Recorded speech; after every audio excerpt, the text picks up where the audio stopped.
यह कहानी सिर्फ एक व्यक्ति की नहीं, पूरे राष्ट्र की है, जहां प्यास केवल पानी की नहीं, बदलाव, सम्मान और न्याय की है।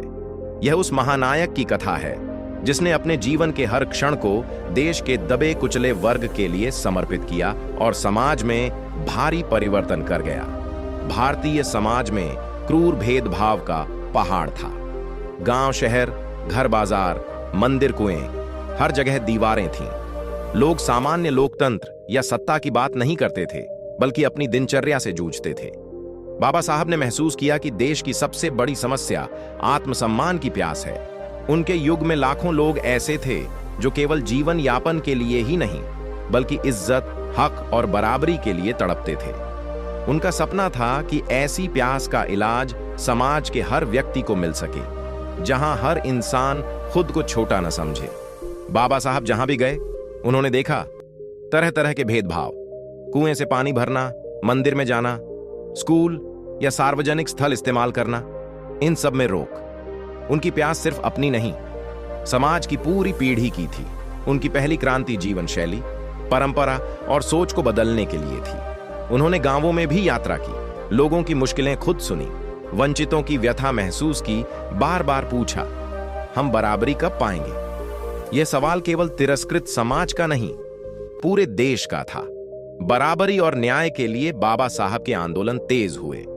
उन्होंने महसूस किया कि समाज को सिर्फ नियम कानून की नहीं, सोच बदलने की जरूरत है। इस प्यास को बुझाने के लिए उन्होंने देश भर में आयोजन किए, सभाएं सजाईं, खुद मंच पर खड़े होकर हक की आवाज बुलंद की। लाखों लोग उनके संदेश से जुड़े। मजदूर, किसान, दलित, महिलाएं, युवा, बुजुर्ग, हर कोई जो अपमानित था अब जोश से भर गया। उन्होंने जताया, समानता के लिए संघर्ष करो, यही सबसे पवित्र प्यास है। समानता और अधिकार सिर्फ बाबा साहब की प्यास नहीं, समाज के हर सदस्य की थी।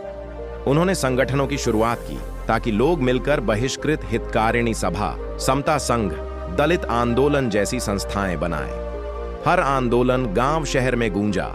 महाड़ सत्याग्रह में तालाब सबके लिए खुला। मंदिर प्रवेश आंदोलन में दीवारें टूटी। संसद और संविधान में बार बार दबे कुचले तबके की बात उठी। लोगों को एहसास हुआ उनकी असली प्यास सिर्फ पानी या मंदिर में प्रवेश की नहीं, इंसान होने के अधिकार की है। बाबा साहब ने कहा कि अगर समाज बराबरी, न्याय और अधिकार नहीं देगा तो देश आगे बढ़ ही नहीं सकता। उन्होंने संविधान सभा में आवाज उठाई, हर नागरिक को समान सम्मान और हक मिलना चाहिए। उन्होंने हजारों घंटे संविधान बनाने में लगाए। हर धारा, अनुच्छेद, हिस्से में दबे कुचले मजदूर, किसान, महिलाओं के अधिकार की अलख जलाई। लोगों को पहली बार महसूस हुआ कि कोई उनका आत्मसम्मान देखने, सुनने और एहसास दिलाने आया है।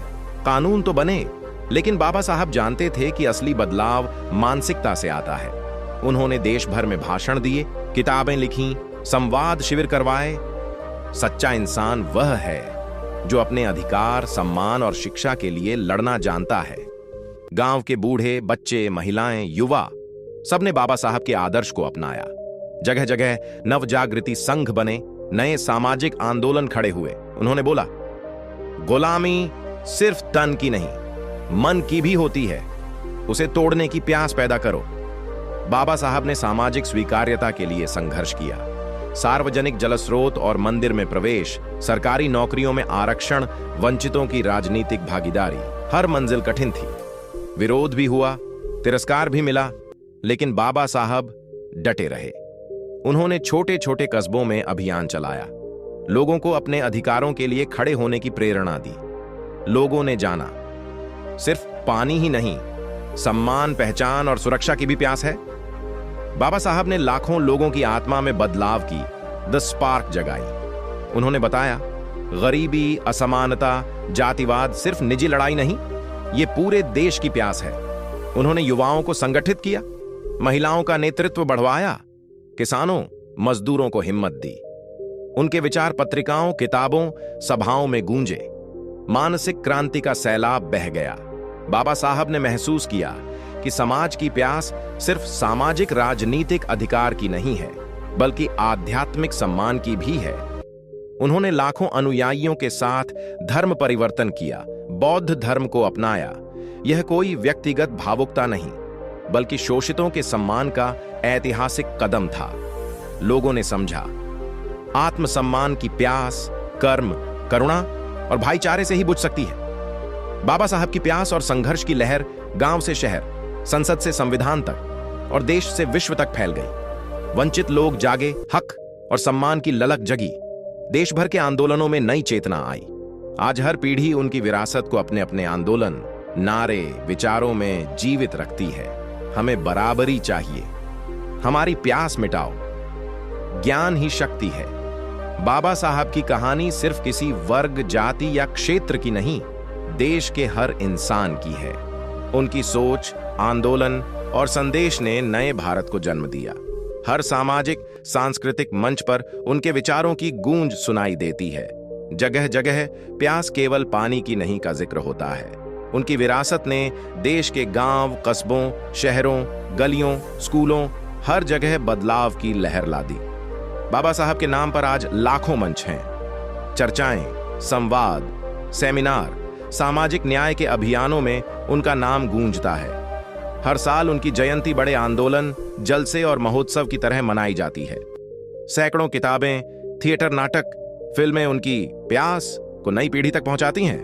उनकी कहानी ने केवल समाज के कमजोर वर्ग को जागरूक नहीं किया, बल्कि महिलाओं के अधिकार, सम्मान और नेतृत्व को भी नई दिशा दी। हर पंचायत, स्कूल, संगठन में महिलाएं अब आगे आती हैं, पुरानी दीवारें टूटती हैं। उनका संदेश था, महिला सशक्तिकरण असली सामाजिक क्रांति है। वर्तमान युवा, छात्र, ग्रामीण सब अपने अधिकारों के लिए लड़ना सीख चुके हैं। डिजिटल युग में बाबा साहब का संदेश लाखों video, post, blog, YouTube channel पर है। उनकी सोच का असर नई शिक्षा, न्याय और सामाजिक सुधार में दिखता है। लाखों लोग अधिकारों के लिए आंदोलन शुरू करते हैं और हर अवसर पर बाबा साहब की प्यास का उदाहरण देते हैं। जिस प्रकार किसी गांव की अभी जैसी नई पीढ़ी जागती है, प्यास सिर्फ पानी की नहीं, सम्मान, शिक्षा, बराबरी की भी है। गांवों में नवजागृति अभियान, नए स्कूल, सामाजिक आंदोलनों में बाबा साहब की सोच दिखती है। हर साल प्यास दिवस, न्याय उत्सव, समानता पर्व जैसे आयोजन होते हैं। बाबा साहब ने लोकतांत्रिक राजनीति का नया स्वरूप रचा।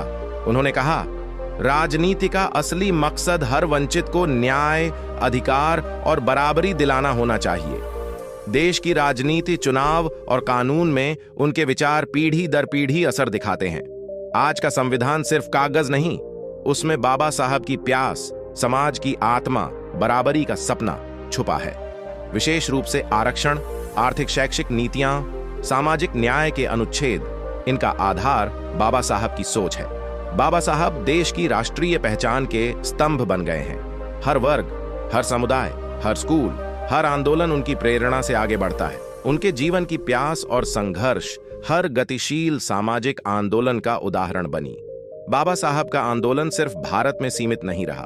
अफ्रीका, एशिया, अमेरिका के कई आंदोलनकारियों ने उनके विचारों और प्यास से प्रेरणा ली। समानता, न्याय, मानवाधिकार के वैश्विक मंच पर उनके संदेश गूंजते हैं। बाबा साहब की प्यास आज भी जीवित है। स्कूलों, आंदोलनों, न्यायालय, पंचायतों, शहरों, गांवों में हर वह जगह जहां अधिकार, इज्जत और समानता की जरूरत है, उनका संदेश हमेशा रहेगा। अगर प्यास है तो हक है, अगर तड़प है तो बदलाव संभव है, अगर सवाल है तो जवाब साथ मिलेगा। उनकी कथा पूरी मानवता को हमेशा यह सिखाती है कि असली प्यास सिर्फ पानी की नहीं, आत्मसम्मान, समता, अधिकार और न्याय की होती है, और उसकी पहचान ही असली क्रांति है। अगर ये वीडियो आपको पसंद आए तो हमारे चैनल अंबेडकर दर्पण को लाइक, कमेंट और सब्सक्राइब जरूर करें, ताकि बाबा साहब के विचार, संघर्ष और मिशन हर घर तक पहुंच सकें। आपका हर एक लाइक, कमेंट और सब्सक्रिप्शन बाबा साहब के मिशन को और मजबूत बनाता है। अंबेडकर दर्पण के साथ जुड़ें और मिलकर उनके सपनों का भारत बनाएं। जय भीम, जय संविधान।